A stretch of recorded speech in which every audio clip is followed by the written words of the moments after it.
idea behind today's teach-in began this summer as a group of us, a part of CHU, which is the Coalition of Higher Ed Workers, and grad student, postdoc, and faculty unions were inspired by the general strikes taking place across the country, most notably with the WNBA and NBA strikes in defense of Black life. How could we support the movement from the places that we have influence, the places we live, work in, and give meaning to as students, staff, educators, and workers within universities across the Seattle region? We are inspired by the work of the panelists we'll hear from today. The first panel features Decrim UW. This coalition is working with organizers inside and beyond the universities to demand the University of Washington divest from police violence and invest in Black university life. Our second panel includes Cops Off Campus and local activists. Cops Off Campus is building an abolitionist movement across the UC system and beyond. And while today's teach-in features organizers from Decrim UW, Cops Off Campus, and other local activists, we have left ample space, as ample as we can on Zoom, in the Zoom world, for thinking and building together with people on this call spanning the region from Seattle Central, Bellevue College, University Puget Sound, Highline, the UW Tri-Campuses, Shoreline Community College, and more. We hope that today's event can serve as a space of collective learning and sharing as we build a broader movement to decriminalize our campuses. This is urgent work as we hear news of a second wave of COVID-19 sweeping prisons, jails, and detention centers in our region, the places where many police loved ones end up. Before we move to our panelists, here are some quick Zoom logistical things. This event has a live captioner, so thank you to Lisa Hutchinson for captioning for us tonight. You can view captions by clicking the CC button in the Zoom menu at the bottom of your screen. If you have a slow connection, the best way to speed that up is to switch to speaker view at the top of your Zoom window.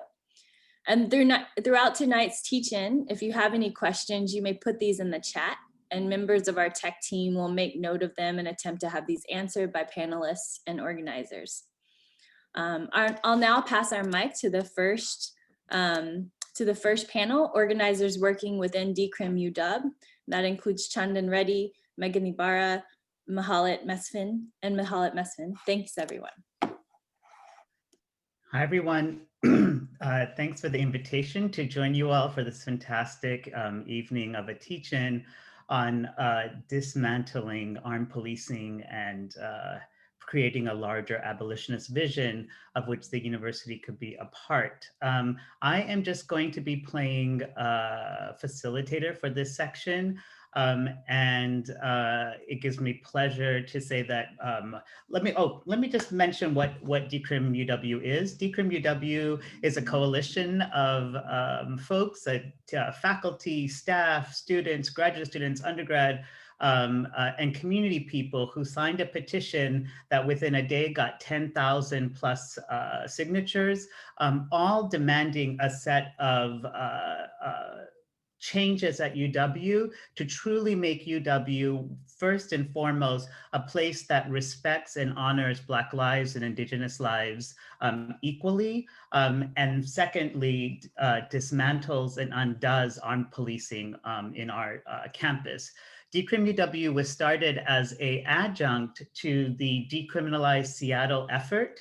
And it's really a call to the university to stop exceptionalizing itself and to be a good neighbor with the rest of the community and dismantle armed policing in the community. And so I think it's important as we acknowledge that we're on the land of the Duwamish people, that the first city ordinance that the city of Seattle passed in the early 1900s, late 19th century was the city ordinance barring Indigenous people from living and being in the city of Seattle, their own namesake and their own lands of which they're stewards. So we have a lot of work to do to be good neighbors and to be good guests. And it's really exciting to see that we have the opportunity to begin that conversation today. So with that, I'm gonna pass it to my colleague, Megan Ibarra, who's gonna share the Decrim UW demands. Hello, thanks so much for being with us. Okay, so I am going to attempt to share my screen and give a quick overview of where we have been and where we are at. As with many things in the era of COVID-19, this feels like it has both just been a minute and been an incredibly long time. So I wanted to make sure that we were a welcoming space for those of you who have been here for a long time and for those of you who are joining us really for the first time tonight. And I think one of the first things that we really want to emphasize is that this call to decriminalize UW, as Chanda noted, that emerges out of Decriminalize Seattle, is a call not only to divest from police violence, but also to invest in Black university life. And despite what university administrators may tell you, those two things are linked. The budget is, a source of power, it's a source of reparations, and it is something that we are deeply invested in learning in and in changing. So with that, I'm just going to go ahead and tell you where we started, and I'll give time to the next set of folks who are going to have a representative statement from graduate students and a representative statement from undergraduate students around kind of where they're at. I am technically a faculty member at the University of Washington, but this is not part of my paid job duties. This is just a thing that I think I should do to be a good neighbor and a responsible human who works at UW Seattle. Okay, so first things first. In June, the uprising began, and there was a time and an opportunity to say, what are all these cops doing on my campus? As I saw folks taking responsibility for decriminalizing Seattle, it seemed like an opportunity to revive what actually are ongoing movements to call for divesting from increased policing and investing in Black lives that emerged from the Black Student Union takeover of President Odegaard's office dating back to 1968. So this is a long, long struggle. And I just want to name that of these demands, these are the ones that we posited in the beginning of June 2020. There were 6 demands. The first 3 demands are outward facing in terms of UW's relationship and asking the university to not be complicit with increased state violence against people who appear to be Black, houseless, and or transgender nonconforming, which is something that we've seen throughout the city, both on campus and off campus. And as those of you who know, our campus is like, it's not a closed campus, right? We're part of the city. It's an open campus and we are part of Seattle and we're all neighbors. So our first thing was stop handing over people detained by the UW Police Department to Seattle Police Department custody. The police were really excited that we hadn't figured this out and immediately explained that actually what they like to do is take people directly to King County Jail for booking. So Seattle Police Department often doesn't show up. They just go straight to King County Jail, and King County Jail is a major site where there have been a lot of issues around this summer. For example, people not getting their epilepsy medication and having seizures in cement walls, all kinds of stuff that I won't go into detail, but that if, for people who have had experience in jails, prisons, and detention centers is saddening, triggering, and reminding of what this all looks like. So our status is that UWPD generally shares information and radio bands with Seattle Police Department, but they don't call SPD to do the work. They take people to the jail themselves. So that demand has been unmet. Okay, our second demand was to stop using Seattle Police Department to respond to public safety needs. And here, I think what's really troubling to me was that this summer at the Board of Regents meeting, President Kause explicitly said that when we are thinking about responding to mental health crises for students who may be experiencing suicidal ideation, that there must be at least one armed officer to respond. And so here is where we see this policing mentality of treating our community members as threats rather than people who need health and help and community. So that's currently where we are at. I know that our colleagues in public health are working very, very hard to think about how they can link up with the King County Task Force and how we can try to have people who respond to safety needs and health needs on our campus with care rather than with guns. I'm rolling right through it. I was told I couldn't do this in 10 minutes. You don't know me. Okay, so here we are, demand number 3. Stop using Seattle Police Department for event security. Good news, President Gause said, okay, we won't use Seattle Police Department for football games, which has been a big concern, or for other events on campus. So this is a really important thing where it's one of the first times that President Gause has committed in public to doing this. There's lots of caveats. One, as you might know, no matter what the university says, Seattle Police Department can patrol our entire campus because we are not our separate entity from the city, regardless of how we sometimes act like we are better than apart from. And second, there is a loophole to close here in that we know that the university often hires police officers who are off duty. So you don't necessarily contract with Seattle Police Department, but you contract with officers who are off duty to engage in private security protections, and they often do bring weapons to campus. So for those community partners who are considering signing on to the pledge, we welcome you to sign on to the pledge, and we would love it if when you write to, tweet at, call President Gause, you explain that if you ever engage in any campus events after the vaccine, that you let it be known that you don't want any off-duty cops or on-duty cops with guns at events that you want to attend. Demand 4. This is where we take it internally. We asked President Gause to commit to not hiring police officers with disciplinary records, and she said yes. This sadly is important because previous to this, UWPD engaged in a program that was called Easy Hire, where essentially if you could prove that you had been a police officer locally, regardless of your disciplinary record, we would hire you outright without forcing you to go through, I know, right? But what's important about this is as they were negotiating with the union, apparently the university administration did not inform the union that represents police officers that this is a commitment that the administration has met. So as small as it seems, it's actually really big, because what we see is that officers with disciplinary records ping pong back and forth between local police forces. It's one way that they stop holding themselves accountable. So we need to really make sure that this is something that the university is accountable to us for responding positively to this demand. Okay, next thing.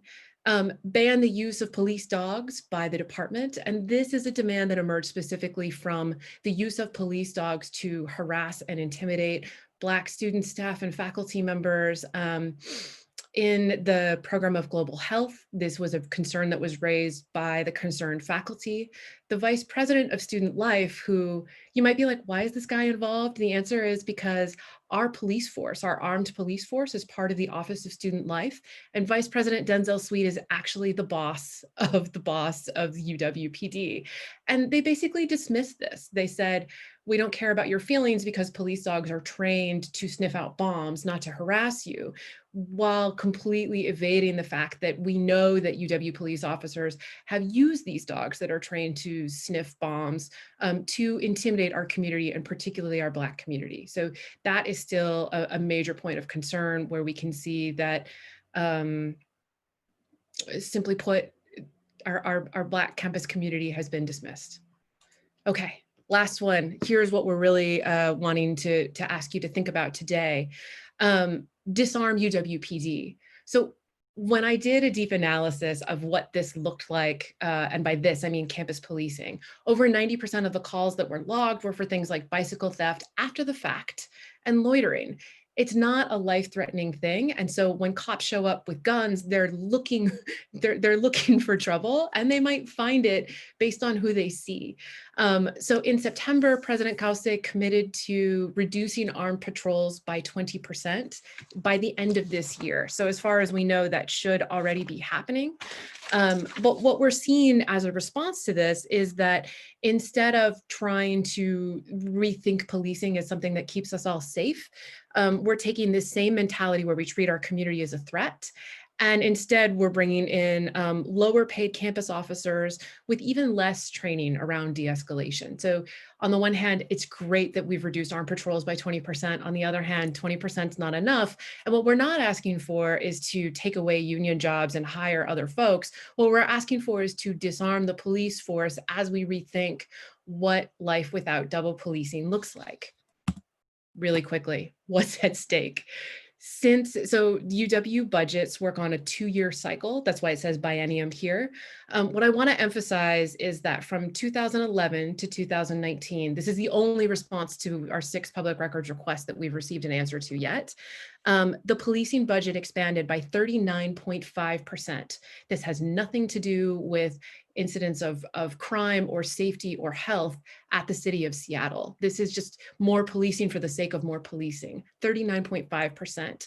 What we see is that after paying for salaries, extra money for cops to spy on people with plainclothes budgets that we pay for, taking care of dogs at their homes and cars, there is a leftover $6 million slush fund for this year in the biennium from campus policing. And one of our demands is that those $6 million should move out of the UW Police Department budget and into the Office of Student Life that goes devoted to supporting Black students and Black student life. Honestly, asking individual donors is a lack of commitment on the part of the UW. The Black Opportunity Fund is great. That's not what we're asking for. What we're asking for is a long-term budgetary commitment that shows that we value our campus members. Okay, here's my last thing. So the thing we really want to focus on is the fact that essentially right now what we have is 2 police forces. We have UW Police Department and we have Seattle Police Department. The reason why UW Police Department exists in the first place was to repress the free speech movement and folks like the Black Student Union who did a sit-in in the late 60s. That's how we got an armed police force in the 70s. It was to protect property and to repress free speech. More armed cops don't make us safer. Those of us who were on the Seattle campus during the 2017 shooting on the day of the inauguration saw every single UW Police Department officer out in force. We saw Seattle Police Department in SWAT gear. There was a shooting anyway. Guns don't always stop people from shooting, and policing did what it was supposed to do. It treated people as a threat. It contained that threat. The shooting happened anyway. So this notion that if we have armed cops and we increase our policing budget, that's a good idea, but it doesn't actually line up with what our campus experience has been. Regardless of whether or not UW Police Department has guns, we know that Seattle Police Department has jurisdiction over the entire UW Seattle campus. They will be there, and they have been there at Husky Games, and they will be there at Husky Games, regardless of whether or not UW Police Department has arms, whether or not they have guns. So I think we really just want to emphasize this point because we've been getting a lot of misinformation from the administration. I'm going to leave it to our other panelists to talk a little bit more about what are the demands that we have around not only disarming, but also investing in our campus life for all community members. Thank you so much. Thanks, Megan. So our next speaker is going to be a representative from Demilitarize and Divest, a graduate student, Francis O'Shaughnessy, in history. Francis will be reading a statement on behalf of a number of graduate students. Hi, thank you so much, Chandon, and thank you so much, Megan, for providing that overview. So I just sent a link to the chat box to the statement. It has a bunch of links that are attached to the various graduate student formations that you're more than welcome to look through as I'm talking. So hello, my name is Francis O'Shaughnessy. I'm an organizer with Divest and Demilitarize UW and our graduate student union, UAW 4121. I'm here to share, celebrate, and invite even broader participation in the graduate student organizing that is working in solidarity with local and global movements against police violence and for Black lives. Even though my brief remarks can't cover all of the important work that is being done, I hope to share a bit about the caring ethos, the collaborative networks, and the collective practice that has been so crucial to graduate student organizing at UW. So a lot of the abolitionist work that's been done has come out of pre-existing organizing spaces, like the Graduate Student Union. For example, UAW 4121's Black Caucus and Anti-Discrimination Working Group are core formations of graduate student organizing for racial justice. Some of this success is due to the long-standing practices of one-to-one organizing and emerging collective actions like a rapid mobilization network. Other examples of this work are our monthly anti-discrimination workshops and our collaborative efforts with the local labor community to remove the Seattle Police Officers Guild, which is the SPD's union, from the MLK Labor Council. Working from within the labor movement has also allowed many graduate student activists to connect the worsening conditions of our work and study within the neoliberal university with the violence of policing on campus, as elaborated in the UAW 4121 statement against the Black Opportunity Fund. And so Black graduate students within the School of Medicine, the Seeds of BAM, have also been organizing. As a part of a rich legacy of Black student-led anti-racist advocacy, the Seeds of BAM have been working to demonstrate the systematic anti-Black racism and transphobia exhibited towards Black students and patients. They have called out anti-Black racism and have demanded changes both to curriculum and faculty in the medical school. And the Seeds of BAM's emphasis on holding the administration accountable has also been a major feature of the graduate student formation Show Up, which has placed the emphasis on fostering Black student life at UW. Their consistent and unwavering demand that the university address the material conditions of Black student life, namely by increasing funding to GoMap, which is an organization focused on supporting graduate students of color, to $3 million over 4 years, and establishing 30 annual fellowship and dissertation grants for BIPOC students has really been a source of resolve for graduate student organizing as a whole. The graduate student body, GPSS, has also supported these organizing efforts by endorsing the demands of Show Up, BSU, and Decrim UW. And when presented with a resolution in support of BSU's demands, graduate student centers voted in a near consensus to support the measure. And this is a testament to the growing movement in our graduate government to support Black student life. And finally, I'll just talk very briefly about the Abolitionist Graduate Student Coalition, Divest and Demilitarize UW. So this emerged out of our ongoing collaboration with the Coalition to Decriminalize UW, BLM UW, BSU, and other organizations. And so Divest and Demilitarize has organized a postcard campaign, a zine workshop, mutual aid support, public history projects, all under the mission to build collective power and eliminate police violence on our campus. We've also taken very seriously our position as students, bringing study and struggle together in bi-weekly discussions of abolitionist texts to imagine and foster alternative possibilities. And so while to many people, the demand to disarm UW-PD might seem impossible, I think one of the collective goals of graduate student organizing has been to unveil the colonial white supremacist foundations of the university in order to fundamentally shift what we consider possible. So thank you, that's it. That was great and amazing, Frances, and thank you for doing it in such in such a timely way. Our last speaker is going to be Mahalet Mesfin. Mahalet is the president currently of the Black Student Union. And I just want to say that with all, just as with all prior transformations of the university, none of this would have been possible if it wasn't for the radical activism of our undergraduate students.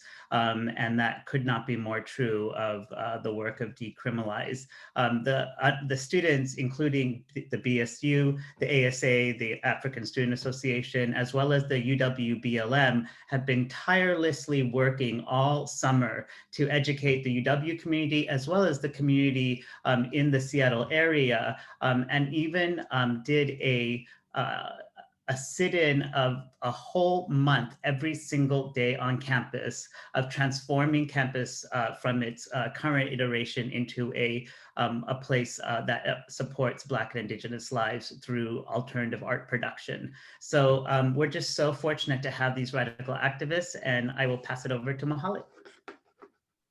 Wow, thank you so much, Shandon. That work would have not been possible if it wasn't for Decrim faculty members and all the other people that you just mentioned right there, because I feel like you guys supported us, you had our backs throughout the whole entire summer, so thank you so much.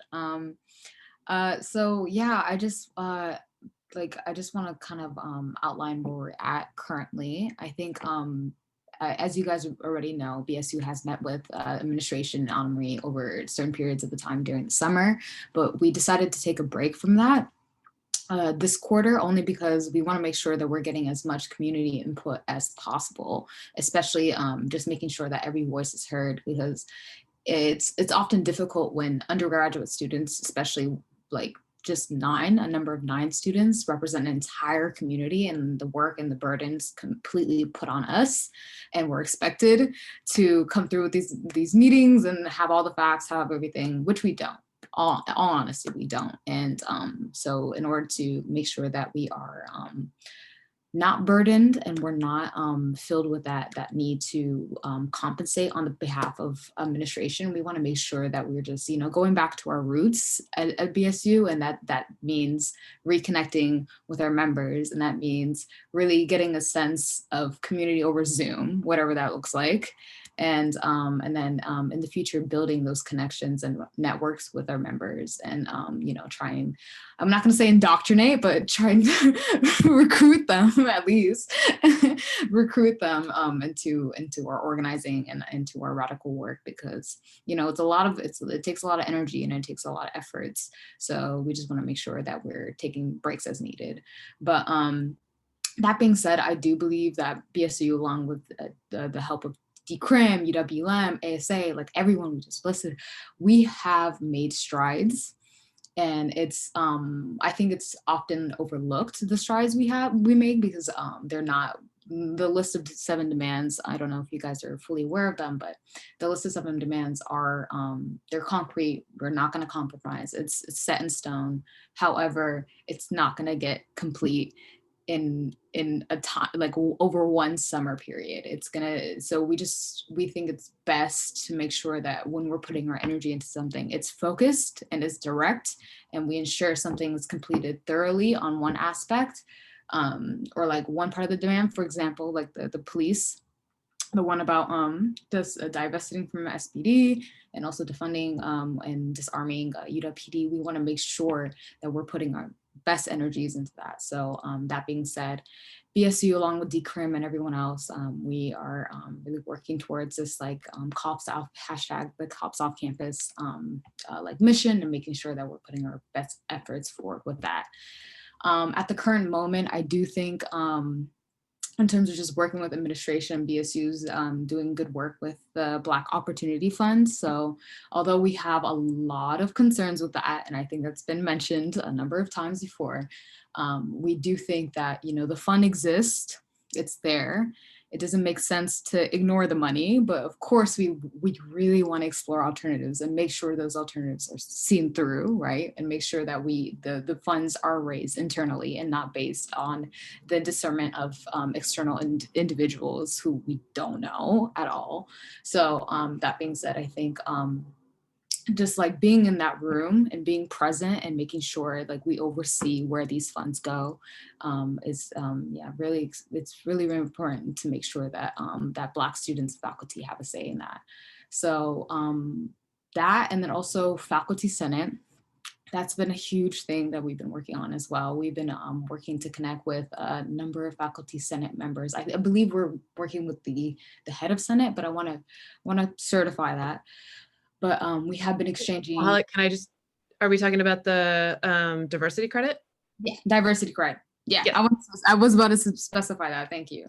Yeah, so it's increasing the diversity credit. It's working with the Faculty Council on Academic Standards and the Multicultural Affairs Committee with the explicit interest of the head of the Faculty Senate. Sorry, I just figured I would chime in with that bureaucracy. No. I'm not working on that, me personally, so I don't got the best information on that, but yes, I agree. I think, yeah, thank you for clarifying. But in conclusion, I do think, although it's a work in progress and we understand that, you know, it requires a lot of patience, we know that it's going to be well worth it in the end if we're putting our work, like if we're really, really thoroughly thinking about the work we're doing and making sure that we take time with it rather than rush it. So I do think BSU, along with Decrim, everybody else is doing a really fantastic job, really, really making sure that every factor is considered. So I just want to thank y'all, but yeah, that's where we're at. Thank you. Thanks so much, Mahalit. So I think that we're at time for our section. So unfortunately, we won't be able to do a Q&A, but a number of us will be able to stay and be here during the breakout sessions. So you can grab one of us in the breakout sessions or put stuff in the chat and we'll be able to possibly answer it later. I also just want to say that if you look in the chat, you can see that there's a link to the change.org petition if you'd like to sign it and you haven't already. And we are taking on community and organizational signatures from the broader Seattle region as well now. So there'll be a link for that as well. And finally, please check out the Decriminalize UW website for updates on forthcoming matters. And I will close it out here and just thank you all for giving us the chance to share the Decrim effort to demilitarize our campus.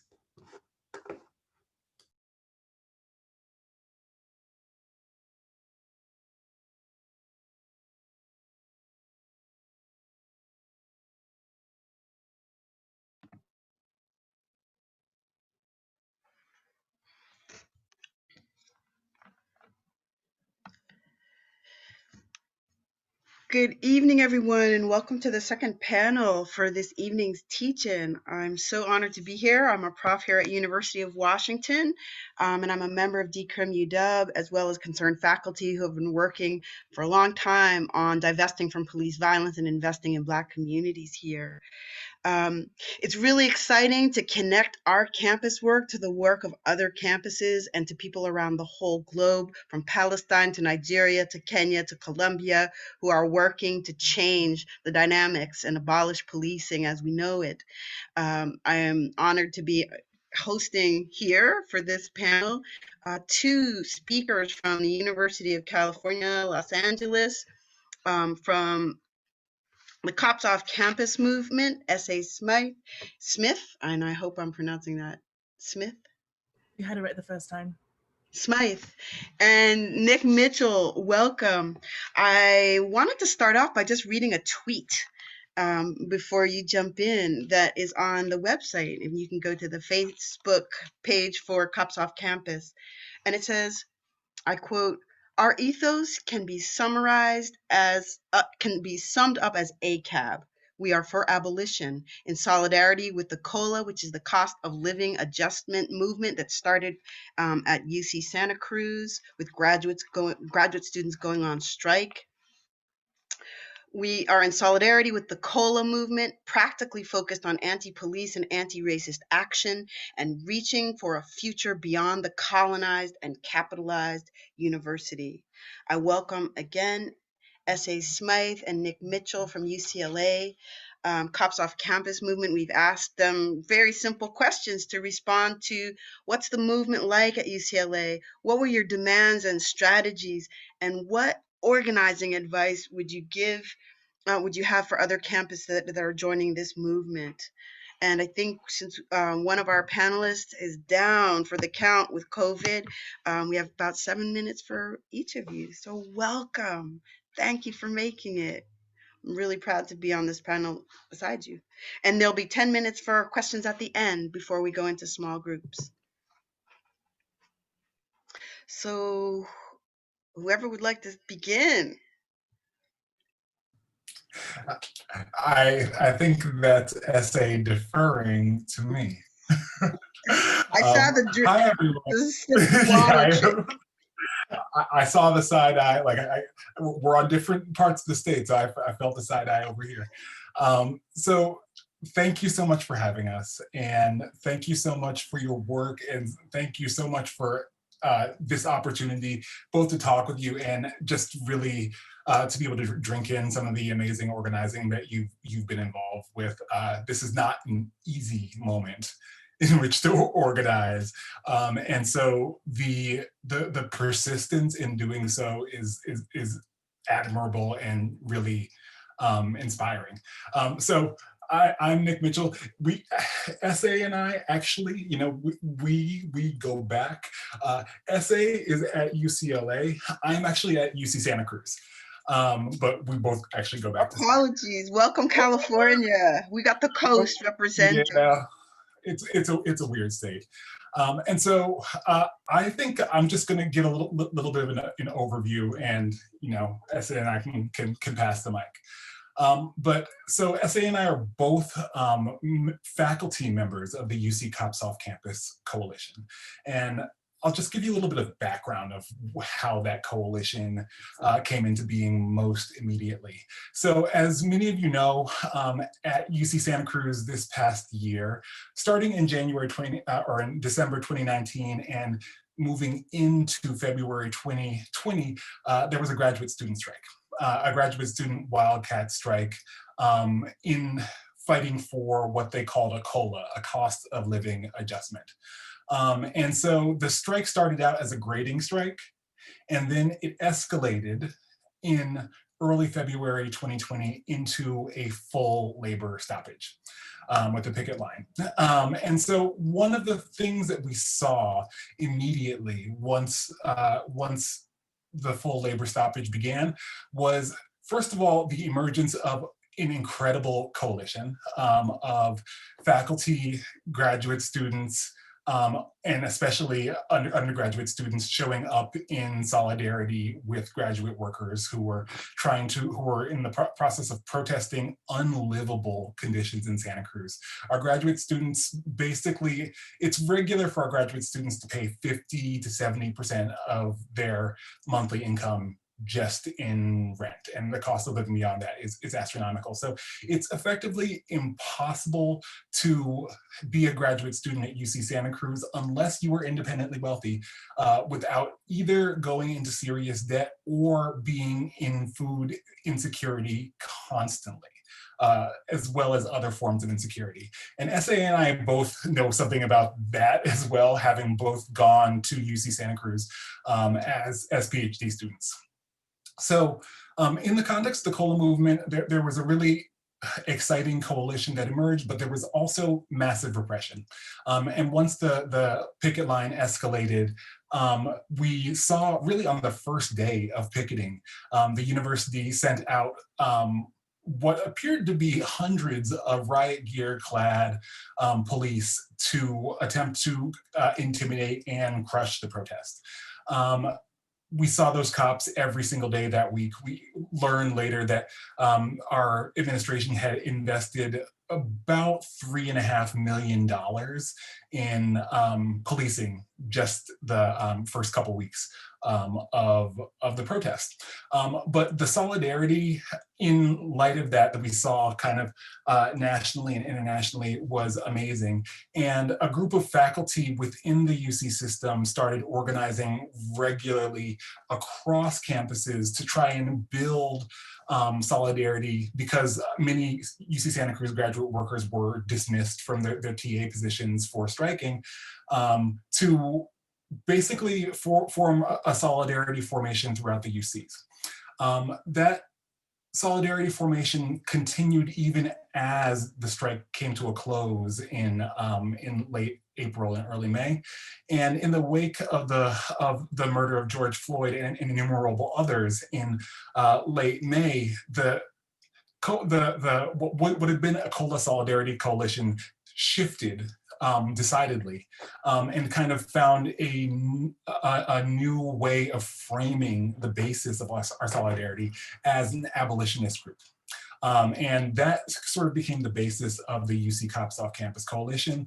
Like faculty are wont to do, we often got into a lot of what are we definitional questions, philosophical questions, small disagreements. And in order to try and stave off some of those questions, which I think a lot of us felt were not going anywhere, we decided to try and define our politics around action. So we commenced with a year-long campaign, understanding that we were going to be teaching remotely for the entirety of the 2020-2021 academic year. We thought of this as an opportunity to actually control and shape the conditions on which we would return to campus. And thought that one important campaign that could emerge from that would be the idea that we plan to return to campus without cops. And so we plan to return to campus in the fall of 2021 without cops, and to build our campaign around that specific goal. In the course of doing that, we also plan direct action on all 10 campuses of the UC system that happen on the 1st of October. And we've also commenced with organizing both within UC campus by campus, as well as across the UCs, and in solidarity with, and I'm gonna leave it off here because I think SA has much more to be able to illustrate about the effort to build solidarity across systems between the University of California system and the California state system. So SA, I am passing the mic to you, Mike D. Dope, thanks, Nick. Yeah, so I really appreciate that. It's really a good way to hand off. First of all, thank you all for having us here. It is really, yeah, I can't stress enough how important it is to have spaces like this and to see organizing across campuses. One of the things, I'm saying this for my own accountability, and I will write it down. I'd like to talk about here or another time is how to sort of consolidate, intensify, and broaden these initiatives so that they're not on a sort of ad hoc basis, but rather we sort of really collectively develop the capacity to have a national conversation on our campuses. Because when we say cops off campuses, when we say cops off campus, we mean all of them. And so I think it will be really useful to sort of spread resources and really figure out how to help one another out. And these conversations are really useful to do that. So yeah, Nick gave a super useful, Nick is, you know, like the historian of abolition, and she's very much like a really powerful guiding force for us to sort of like historicize abolitionist struggle in general, certainly, but in particular on campuses, on UC campuses, and think about like the history of policing and the history of abolition and abolitionist possibility. And so it's really useful to sort of historicize how we got to where we are, stemming from the COLA movement and fundamentally labor rights, and police and state violence. And of course, the police were brought in at the exorbitant amount. Nick, I may have checked out due to knitting, but it was like $375,000 a day. Did you mention that already?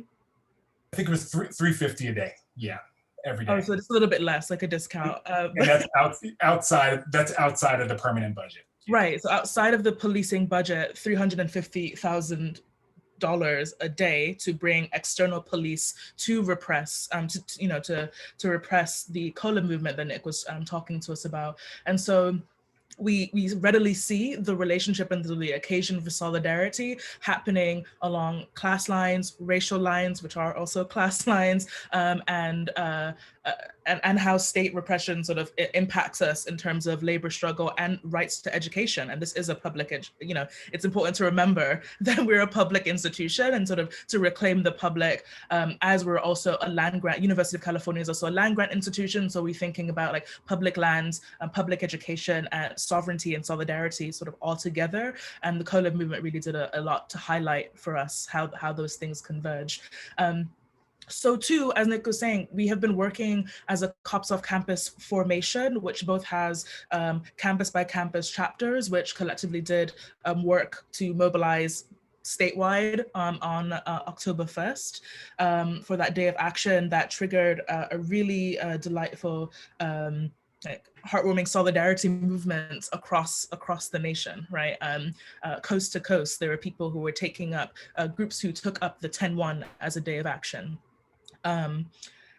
Something that we might want to consider doing again in the future with more intention, since we're doing a lot of this work to meet one another at our respective campuses, even through virtual space. So what we've been doing is working, as Nick has already said, internally. One of the things that we have been looking to is thinking across state systems, so I'm like visualizing. So, we're working top to bottom throughout the 10 campuses, but what we also have is the California State University system. And last check, it's between 8 and 10% that the University of California gets from the state of California, the government. But California State Universities, which are primarily BA, some MA programs, get between 53 and 56% from the state. And so we see that there's this hyper asymmetry in, shout out to, sorry, Alicia Harger is also here, who is a student from Cops Off Campus. And so if we ever want to hear from a student, it would be also great to hear Alicia repping and sharing the student perspective, because they've also hold a central part. As Nick said, we are two faculty speaking, but the UC Cops Off Campus also includes and centers students, particularly Black and Brown students, and staff, faculty, other non-academic participants in UC community.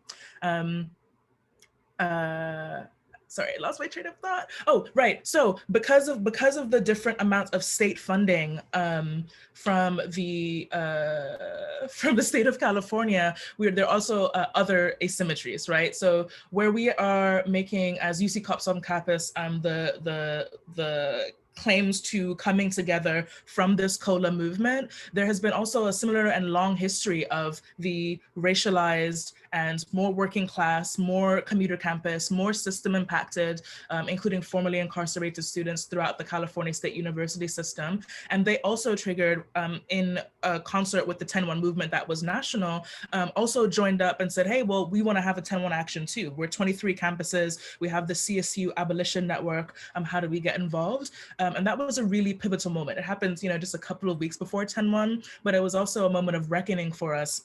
And I'll just speak now for the faculty contingent when I say us of Cops Off Campus, because it was really a moment where it sort of brought to bear a lot of the reckoning that we had to do to really consider what it meant to sort of take seriously the moment that we were presented with to get towards a shared horizon of abolition, what it meant to sort of organize, what it meant to get basically our ground game tight, like what it means to do the work and move in solidarity. And so it sort of caused us to, or occasioned us to expand our principles and politics to say, when we say cops off campus, we mean cops off of all of them, and that there are certain asymmetries between the system, but we can sort of move together in concert and figure out how to act, and I mean that multiply, like how to comport ourselves in relation to one another and support our solidarity struggles, but then also how to take up direct actions given the differences between our vast systems, and given the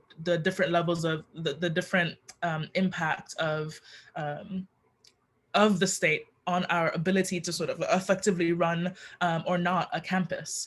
And that, I think I'll leave that here and maybe take up questions later on. I did want to say, I did want to add, oh, right, the clear thing, which I really, really appreciate hearing about UW, I'm gonna start calling it that since all the cool kids are doing it, UW's demands are the sort of awareness and the sort of eyes on the prize being your president, the president of the university. A lot of what has been discussed because of the percentage difference in terms of what makes the University of California public, and they're, or nominally so at the very least, but still holding on to what that might mean, versus what the California State University system has to navigate and negotiate is, targeting our president or their chancellor, the heads of our respective systems, as well as the head of state to really sort of enact these things. And so that's an ongoing conversation that has culminated in these back and forth between our working groups and as broader collectives under the broader tent of Cops Off Campus California, let's say, into a series of conversations that we're starting to deepen in this broader tent coalition in the form of a spokes council, so that we can have this sort of large tent conversation and figure out how to move both hegemonically, somewhat autonomously, but also in concert towards direct actions as need to happen. I'm happy to talk about that latter part when we're not in a recorded conversation though. Cheers. Thank you so much, panelists. That was so rich. There's so much to discuss. I'm wondering if we could take we have 10 more minutes in this segment. I wonder if we could take 5 of those minutes to welcome Alicia. Would you panelists be willing to welcome your student to the panel to say a few words, and then we'll still have 5 minutes for questions for all of you, and then there'll be time at the end for people to come back to question this amazing panel. Hi, Alicia. Hi, nice to see all of you guys, and unexpected Welcome. pinned. I'm glad that I did my hair this morning. That was really good timing. I'm glad I did that. Thank you to whoever just said my ceiling is nice. I appreciate that. I love my ceiling. I am really excited to be here. It's really awesome to see different efforts across this country like uniting and intersecting, and I think that's going to be really important as we try to give these movements legs and make sure that they have longevity, particularly from the undergraduate perspective. I'm in my 2nd year. I think that one of our downfalls as student organizers, and I think we all know this, is just the turnover rate, because most movement building, most social movement strategy, if you're creating a plan, that's a 2-year plan, that's a 3-year plan, that's a 10-year plan. Individual tactics we can do over the course of months, but our overall strategy has to be pretty long if we want to reasonably believe we'll hit these goals. And so with undergraduates and graduate students, if we're turning over in 4 years, or people are getting involved in their 2nd year, building institutional memory is really important. And so right now we're working put into place, but we're kind of trying to build it. And I think from my personal perspective, what I'm seeing is that we're at a really crucial moment where structure is very necessary and important, and the bureaucracy of creating structure, or not necessarily bureaucracy, but the details and the necessary small, minute conversations are also kind of bogging people down. And so I feel like it's this tenuous balance between creating institutional memory, creating a structure that can last, and also seizing the moment, trying to keep the momentum, trying to keep people interested. Because I have noticed that numbers have dropped a little bit, particularly since our first day of action. And so that's something I'm kind of keeping my eye on. Yeah, I didn't plan to say anything, so that's off top. That was I put fierce. you on the spot, Alicia. I just want to, you've been doing a lot of good work, so. Thank you for saying yes, and thank you for dovetailing so beautifully with Mahela, seeing the parallels to the challenges of student organizing, from institutional memory to keeping action on the front burner. We still have 7 minutes for questions for this beautiful panel, and I'm going to ask Carrie to help me identify people. Sure. The first question posted was, in the California struggles, how have California community colleges been involved?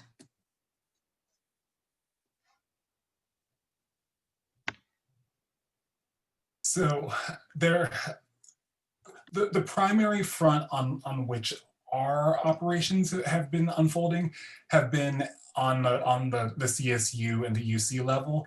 There are efforts that have happened on individual campuses, and there are certainly COPS off-campus study groups that have popped up on several different campuses among the states, or across the states, but we haven't had a unified California community college movement, although there are the beginnings of that motion happening right now. I think also, and I'm speaking from Berkeley because I was born there and went to high school there and took community college classes there and now go to college there. So I have a pretty tight focus here, that a lot of our community colleges do not have their own police departments, or just have memorandums of understanding with their city police departments. And so the social imperative there, I think, is a little lower depending on the campus, particularly Berkeley City College, they don't have a police force, they don't even really have a campus, they just have a building. So getting them tapped into activism would mean like extending them beyond their campus life, which I think some people are down for, but also, you know, like we're all students, we're all grinding, like trying to work on things that isn't even at your school, like that's asking a lot of people. Thank you so much. Carrie, I hope we're going to take the question on Yes. alternative. Yes, we have 2 more questions. Yeah, and the first one, Rachel, is that one, which is what are some of the visions cops off campus have for alternatives to campus police?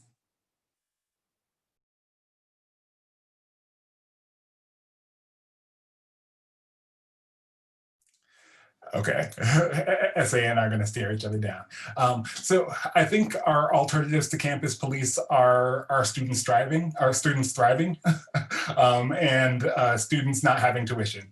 I think that's the first thing. Instead, like one of the things we just try and foreground is that getting rid of police is getting rid of the first line of university privatization, and university privatization is one of the reasons that in the state of California that we have tuition. It's one of the reasons why our imaginations are so constrained about what we can actually do on campus. It's one of the reasons why students are so career focused immediately. And it's one of the reasons why our university has invested in massive learning management systems that effectively turn policing into an action that faculty and TAs are charged with vis-a-vis their undergraduate students. And these are, you know, multi-million-dollar industries. So we have a working group on abolitionist alternatives. We have several different working groups in our statewide faculty group, that also organize along with graduate students. But I think one of the real questions that a lot of us have had to contend with is we don't think having the right politics has to do with having the right analysis, but we do think that there are really important analytic pivots that we want to be able to make. And number one, I think, is that the expansion of university policing in the state of California is also the expansion of the tuition regime. In 1967, there was no tuition at the University of California. It's only in response to the protests that came from when students of color started entering the university en masse that tuition became a way of regulating student life and suppressing radical left politics from student life. And so we view cops as the expression of a counterinsurgent regime, and use that analysis to think about like what happens when we don't have cops. And so like just because we worry about the abolitionist alternative discussion becoming about substituting for cops, we certainly want to be able to have larger dialogues about safety, about actual transformative justice organizations, but we also want to make sure that we're expanding that conversation as much as possible. Yeah, and I will just add on what I've dropped in the chat, what Nick is talking about, well, maybe what I've written in the chat, is also, you know, what Nick is also talking about, I think gets us to the heart of abolition, which is also, I think, something that I want to maybe flag for consideration, maybe in breakout rooms or definitely beyond that, when we're talking about abolition and how abolition, you know, in the wake of George Floyd's murder, and as Nick said, innumerable others over generations, we have this opportunity, we collectively, we here on Turtle Island have this opportunity to name abolition forthrightly, right? I know that now in the media, there's a conversation about who can or cannot say defund or what the problem is with that sort of rhetoric or sloganeering, right? But we do have this opportunity. We're hearing the phrase abolition more and more every day, right? Like abolish this, abolish that, abolish the police, abolish Barack Hussein Obama, etc. But, you know, there is an academicization, if that's a word, of that kind of rhetoric that really risks it being a sort of a runaway train, right? Where we're like abolishing things left and right, and then they're sort of intact by another name. So when Nick is talking about how the de facto, or what, you know, what Ruthie Gilmore calls, what is it,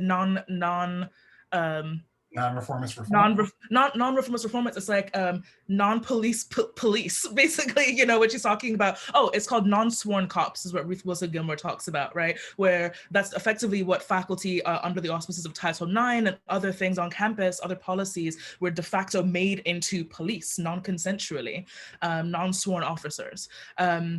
And so what is actually required is the delinking of the sort of academic, I'm using a generalizing term, relationship to abolition. It's not just about like 0 to 100, or we're not saying it has to always be direct action, although yes it is, but rather that we're actually taking seriously what the shared horizon of abolition requires, necessitates, and yields, which is the complete transformation of what we're calling a university. And what I've learned from Nick, who is, should we go way back, was like a great friend from graduate school, is that we have never been here before. You know, sometimes there's this phrase when we're talking about in like against racial violence and oppression, we have been here before, we know this moment, we know these waves, but actually what we're talking about when it comes to abolition on the university, abolition of policing on campus, and not just the police, but policing, is a complete and radical transformation of a public university, of a complete new vision of what that actually might entail. And so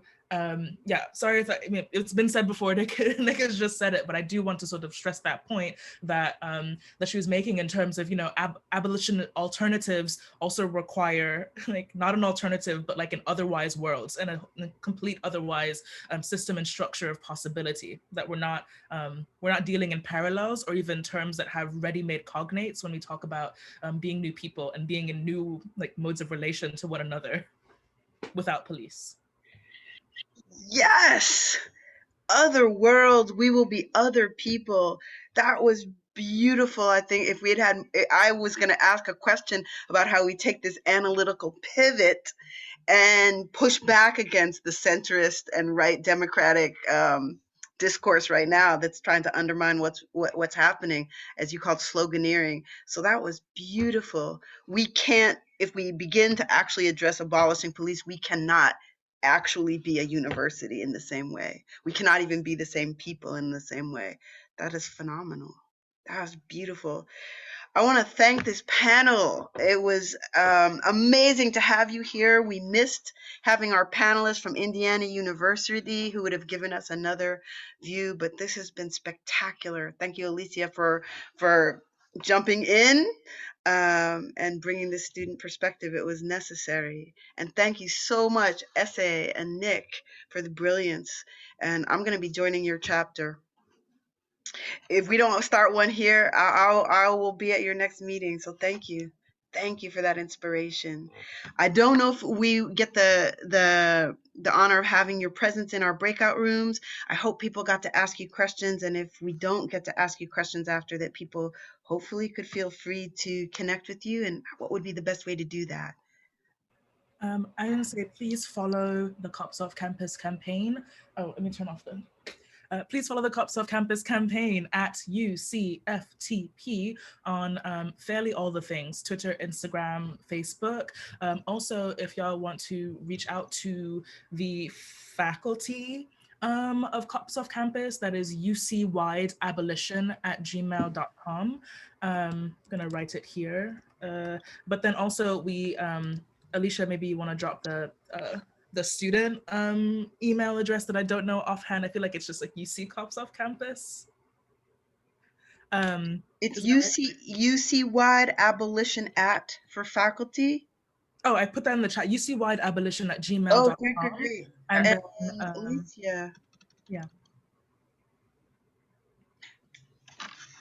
Thank you. It looks like Nick will be sticking around, and we are so grateful. Thank you. Thanks so much. Transformative work. Leah, am I handing it off to you or to Leah? Thanks, Leah. I've got it. Thank you so much to all of the incredible presenters, and to Rachel for facilitating the panel. So now we're going to send you off to breakout rooms to discuss what you just learned, and I am stopping the recording. Breakouts will